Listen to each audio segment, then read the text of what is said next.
నమస్తే, welcome to Liya news. వేల కోట్ల మద్యం స్కామ్ ఖండాంతరాలు దాటినటువంటి ఆంధ్రప్రదేశ్ పరువు. వరుసగా అరెస్ట్ అయినటువంటి వైసీపీ తరపు నాయకులు.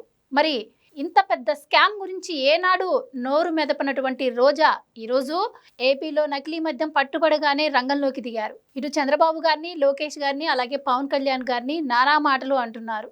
ఆడవాళ్ల పుస్తలు తెంపేది చంద్రబాబు అంటమే కాకుండా పవన్ కళ్యాణ్ గారిని ఉద్దేశించి కర్మ ఎవ్వరిని వదిలిపెట్టదు అంటూ ఆవిడ ఘాటు విమర్శలు చేశారు. మరోపక్క చూసుకుంటే రోజా గారి మీద ఆడుదాం ఆంధ్ర అవినీతి కేసు, మరి అదొక కొలిక్కి రాకముందే మరి ఇంకొక మద్యం స్కామ్ గురించి ఆవిడొచ్చి మీడియా ముందు మాట్లాడటాన్ని ఏ విధంగా చూడొచ్చు, మరి రోజా చేస్తున్నటువంటి ఆరోపణల్లో వాస్తవాలెంత తెలుసుకుందాం. మనతో పాటు ఉన్నారు సోషల్ మీడియా యాక్టివిస్ట్ శ్రీలీల గారు. నమస్కారం అండి. నమస్తే. రోజా గారు ఈరోజు నకిలీ మద్యానికి వాళ్ళ పార్టీ కార్యక్రమానికి పిలుపునిచ్చిన నేపథ్యంలో ఆవిడ బయట ధర్నా చేశారండి. ఆ ధర్నాలో ఆవిడ ఇష్టం వచ్చినట్టు మాట్లాడుతున్నారు.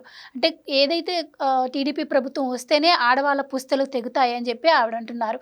అంటే గతంలో వాళ్ళ హయాంలో దాదాపు 38,000 మంది దాకా చనిపోయారన్నారు. మరి అప్పుడు దిగినటువంటి పుస్తలు ఈవిడికి కనపడలేదు అంటారా? ఒకటి ఏదైనా బయటపడగానే దాన్ని బేస్ చేసుకొని వచ్చి ఆవిడ ఇప్పటి వరకు సైలెంట్గా ఉండి ఈ వ్యాఖ్యలు చేయడాన్ని ఏ విధంగా చూడొచ్చు? సో ఈవిడ మాట్లాడుతున్న మాటలను ప్రజలు ఏ విధంగా విశ్వసిస్తారంటారు? మీరేం చెప్తారు? అంటే నారాసుర రక్త చరిత్ర ఎంత నిజమో నారావారి సారా పాలన కూడా అంతే నిజం. దానికి సమాధానం చెప్పి రోజా ఇప్పుడు దీనికి సమాధానం దొరుకుతుంది. అంటే అవినీతి పనులు చేసే వాళ్ళే నీతులు చెప్తుంటే ఎలా ఉండిద్ది అంటే రోజా మాట్లాడిన మాటల్లా ఉంటాయి. మరి అంతే కదా, గతంలో ఒకటి కాదు రెండు కాదు వేల మంది మరణించి మరి ఒకేసారి చూసాం కల్తీ సారా. అంటే వీళ్ళదేమో రేట్ ఎక్కువ, దాంట్లో చూస్తే తాగేదానిలో కల్తీ జరిగిపోవటం, మరి దొరక్క సారా వైపు వీళ్ళు మొగ్గు చూపారు, గంజాయి వైపు మొగ్గు చూపారు, ఇంకా రకరకాలవి ఏంటో ఈ పెయింటింగ్లో వాడేవి కూడా వాళ్ళు ఆ స్మెల్ చూస్తూ అట్లా చేశారు, పెట్రోల్ స్మెల్ చూస్తూ. అంటే ఒక రకం కాదు ఎన్ని రకాలుగా వీళ్ళు మద్యానికి బానిస అయిన వాళ్ళు ఈ అధిక ధరలతో కొనలేక అవి తాగిన తర్వాత వాళ్ళు పడే ఇబ్బందులు రకరకాలుగా వీళ్ళు వాళ్ళ జీవితాలన్నీ ఏ విధంగా చిన్నాభిన్నం చేశారు అనేది ఒకటైతే, మహిళల పట్ల పాపం రోజా గారికి ఉన్న ప్రేమ ఈ రోజున బయటపడింది. అంటే అమరావతి మహిళలు ఆంధ్ర రాష్ట్ర మహిళల్ని వేశ్యల రాజధాని అని తప్పుడు కూతలు కూసిన వాళ్ళని మాత్రం వీళ్ళు క్వశ్చన్ చేయలేకపోయారు, వైఎస్ఆర్సీపీ పార్టీకి చెందిన ఒక్క మహిళ కూడా.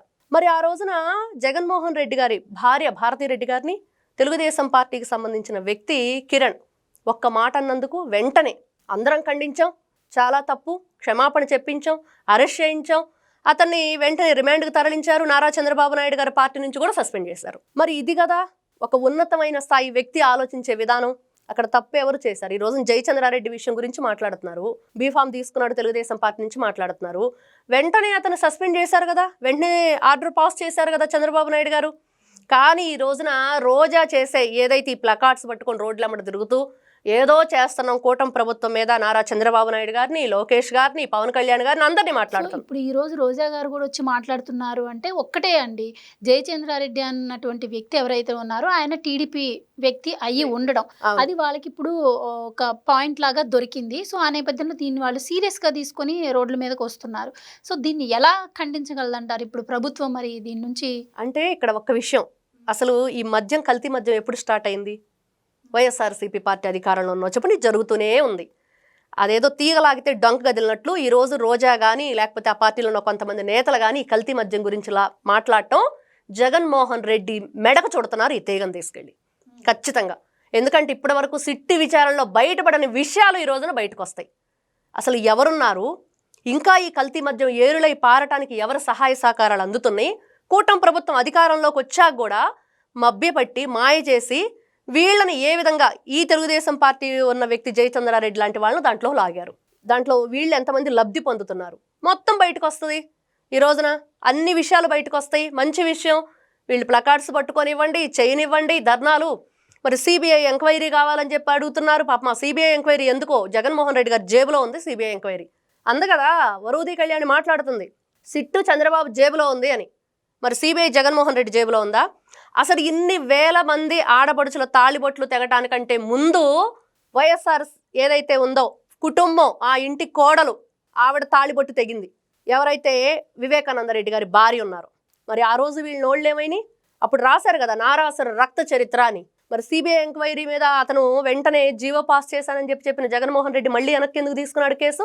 సుగాలి ప్రీతి విషయంలో మరి సిబిఐ ఎంక్వైరీ చేస్తున్నానని చెప్పేసి అది కూడా కేవలం మాటలు మాత్రమే, అక్కడ పనులు జరగలేదు. అందుకని వీళ్ళు అడుగుతున్నారు సిబిఐ ఎంక్వైరీ ఈ రోజున. ఎందుకంటే సిబిఐ ఎంక్వైరీ అడుగుతుంది వాళ్ళు కేవలం వైఎస్ఆర్సీపీ పార్టీ ఏదైతే ఈ మద్యం అక్రమంగా తయారు చేసి ఈ రోజున ఏరులై పారిస్తున్నారో, మరి గతంలో ఎంతమంది జంగారెడ్డిగూడెంలో ఆ కల్తీ సారా దాగి చనిపోయారో, వీటన్నిటికీ వీళ్ళు సమాధానం చెప్పాలి. అసలు రోజా మాట్లాడేటప్పుడు ఈవిడ చేసిన పనులేంటి, ఈవిడ అవినీతి ఏంటి, ఈవిడ ఆ రోజున అధికారాన్ని ఏ విధంగా ఉపయోగించుకుంది, విధుల్ని నిధుల్ని ఏ విధంగా దుర్వినియోగం చేశారు, ఇవన్నీ వదిలేసి ఒక మహిళగా సాటి మహిళకు అన్యాయం జరిగినప్పుడు ఎందుకు బయటకు వచ్చి మాట్లాడలేదు?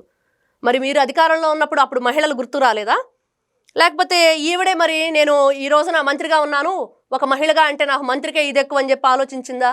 అంటే ఇక్కడ 2 పాయింట్లు అండి. విధుల్ని నిధుల్ని ఆవిడ దుర్వినియోగం చేసిందని మీరు ఒక మాట అన్నారు. మరి దానిపైన విజిలెన్స్ ఎంక్వైరీ కూడా జరిగింది. ఆవిడ ఆరోపణలు అంటే ఆవిడ దీంట్లో స్కామ్కి పాల్పడింది అని చెప్పి విజిలెన్స్ అధికారులు కూడా చెప్పడం జరిగింది. కానీ ఇప్పటి వరకు మరి ఆవిడ అరెస్ట్ చేయకపోవడాన్ని ఏ విధంగా చూడొచ్చు?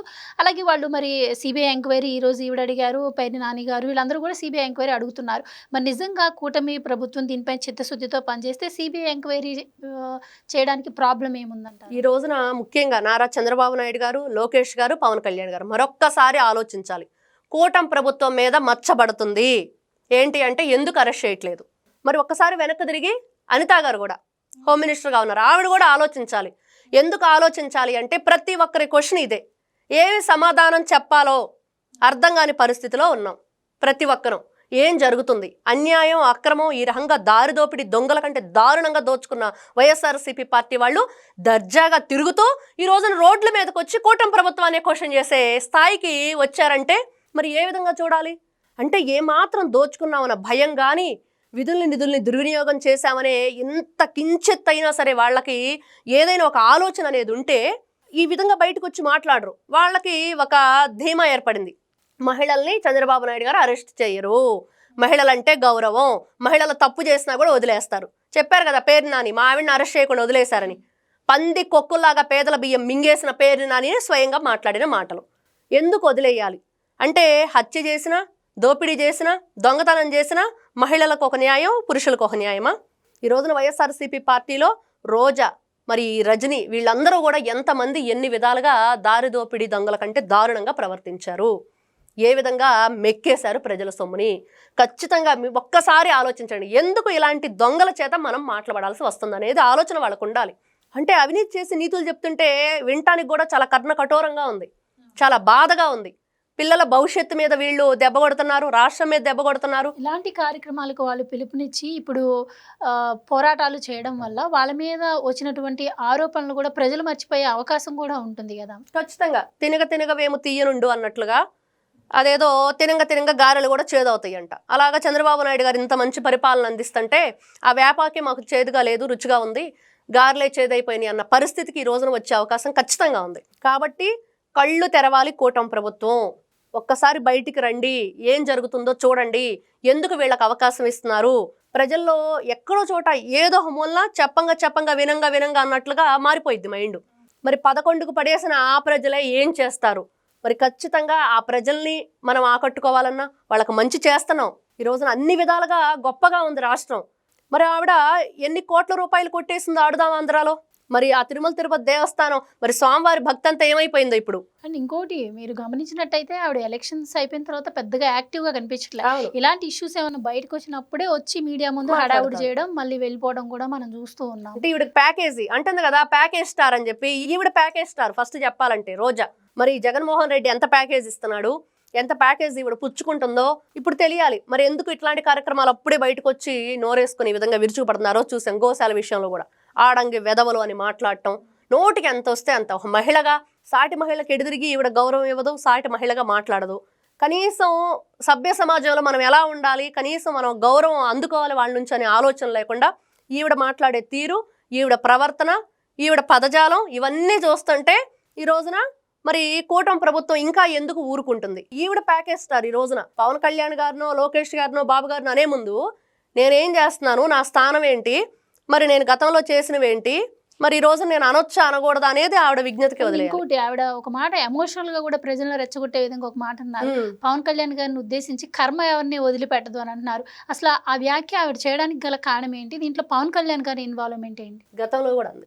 ఆ చిన్న బాబుకి ఆ రోజున స్కూల్లో ఫైర్ యాక్సిడెంట్ జరిగినప్పుడు గోశాల విషయంలో మొన్నే రుచి చూసామని మాట్లాడింది. మళ్ళీ కర్మ ఎవరిని వదిలిపెట్టదు అంటే కర్మ ఎవరికైనా కర్మే కదా.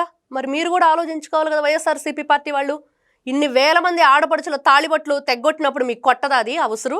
మరి ఇంతమంది కన్నీరు పెడుతూ ఈ రోజు కూడా బెడ్ రీడన్లో ఉండి ఎంతమంది అవయవాలు చెడిపోయి ఎంతమంది ఆవేదన గురవుతుంటే వాళ్ళ ఉసురు కొట్టదా? మరి రోజు మర్చిపోతున్నట్లుంది. ఈ రోజున కర్మ ఎవరిని వదిలిపెట్టదంటే వాళ్ళకి జరిగే కర్మ అంతా మంచిగానే ఉండిద్ది. ఎందుకంటే రాష్ట్రానికి మంచి పరిపాలన అందిస్తున్నారు కాబట్టి, రాష్ట్ర క్షేమమే ధ్యేయంగా వాళ్ళు పనిచేస్తున్నారు కాబట్టి, రాష్ట్రంలో శాంతి భద్రతలు ఉండాలని వాళ్ళు అనుకుంటున్నారు కాబట్టి ఖచ్చితంగా కర్మ ఎవరిని వదిలిపెట్టదు. మంచి ఎంతో చెడు అంతే ఉండిద్ది. కాబట్టి మంచి అనేది కూటమి ప్రభుత్వానికి చెందింది, చెడు అనేది వైఎస్ఆర్సీపీ పార్టీకి చెందింది. రోజా మాటలను బట్టి మనం చెప్పుకుంటే ఇక్కడ. Right madam, thank you so much. నమస్తే. Please subscribe to Leo News for more videos.